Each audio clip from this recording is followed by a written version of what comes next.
Үндэснийхээ байгуулж байгаа гавьяа байна. Тэгээ монголчуудаа бас юу гэж хэлмээр хүүхдүүдтэй их хэлээ сурахад үндэсний урлагаараа хичээлэхэд одоо эцэг эхийн зүгээс ямар дэмжлэг үзүүлэх нь зүйтэй гэж бодож байна. Ер нь бол яг аль болох ямар нэгэн одоо Монголын соёлын хөтөлбөр болж байгаа үйл ажиллагаа болгонд ер нь хүүхдүүдэд оролцуулж байх юм бол таны хүүхд Монгол хүүхд болно гэх юм.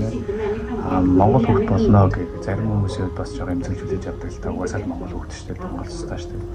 Бид нар хичнээн Монгол цэстэй, Монгол төрхтэй байсан ч гэсэн бидний соёлоо өгч авахгүй бас Монгол хүн гэж хэлэхэд хэцүү болдог. Тэгэхээр бидний нэг талаасаа гашуун өнө. Тийм учраас бид нар аль болох хүүхдүүдтэй өв соёлын өвлөмж, соёл хэлийг уламжлуулж тэгээ мэдээж уламж соёлоор амьдруулах нь хамгийн их чухал. Тэгэхээр эцэгчүүдэд уриалахад бол монгол хэлийг хайрын хэлээр хэл мэт одоо ингэж хүүхдүүдэд ойлгуулах их зүйтэй болов уу?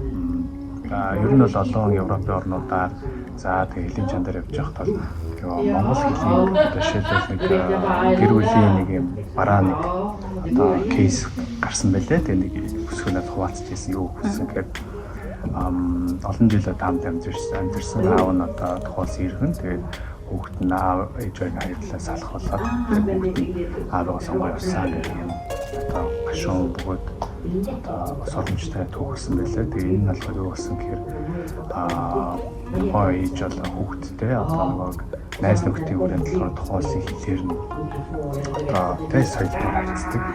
Өөрийн монгол хэлээр нь хүмүүс ойлгохгүй чинь гэдгээр одоо ойл нэгдэг загнах хүчирхийллийн хэлбэрийн одоо үг аясыг хэрэгснээрээ бас нөгөө тухайн хүүхдэд их эмзэг туссан. Тэгээ нөгөө гэр бүлнээс салах шүү хөлтөр очоод ээж аваа сонгох ирэх хүүхдэд байт юм лээ. Тэгээ нөгөө хүүхд асуухад ээж намайг үргэж тэ танихгүй харин хэлээ намайг загнадаг хүчирхийлдэг гэдэг юм. Хүчирхийлийг л болоо хэлсэн байна шүү дээ. Тэгэхээр энэ зүйлийг ерөөсөө бид нар эцэгчүүд уриалмаар байгаа. Мөн одоо гадаад байгаа элчин сайдын яамтаас ч гэсэн хэллийн одоо соёлын багшны ч гэсэн тэ уриалж одоо монгол хэлийг хайрын хэл гэж үргэлж хэлж хүүхдүүдэд хайрлан инхрийлэх болгонд монголоороо ярих нь хамгийн их чухал юм болов уу гэж би харж байгаа.